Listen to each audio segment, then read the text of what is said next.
নমস্কার বন্ধুরা, আজকে নিয়ে আসলাম একটি পায়েসের রেসিপি। এই পায়েসটা আমি বানিয়েছি চিনি দিয়ে, কারণ আমার বড় মেয়ে গুড়ের পায়েস তেমনভাবে পছন্দ করে না। তাই এই পায়েসটা বানানোর জন্য আমি এখানে 1.5 কেজি গরুর দুধ নিয়ে নিয়েছি, আর নিয়ে নিয়েছি 150 গ্রাম গোবিন্দভোগ আতপ চাল।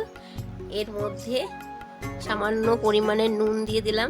মিষ্টি জিনিসে নুন দিলে তার স্বাদ দ্বিগুণ হয়ে যায়। এরপর দিয়ে দিলাম তেজপাতা ও কাজু কিশমিশ। চালটা 80% সেদ্ধ হয়ে গেলে এর মধ্যে আমি পরিমাণ মতো চিনি দিয়ে দিব। চিনি দেওয়ার সময় গ্যাসের ফ্লেমটা বন্ধ রাখতে হবে, না হলে দুধটা কেটে যাওয়ার সম্ভাবনা থাকে। চিনিটা পায়েসের মধ্যে ভালো মতো মিশে গেলে গ্যাসটা অন করব। নামানোর আগে আমি কিছু এলাচ হাতে ছাড়িয়ে ডোলে ভেতরের বিষটা দিয়ে দেব। ফাইনালি আমার চিনির পায়েস কমপ্লিট।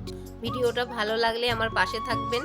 ততক্ষণ সবাই ভালো থাকবেন, সুস্থ থাকবেন। ধন্যবাদ। দেখা হচ্ছে নতুন ভিডিওর সাথে।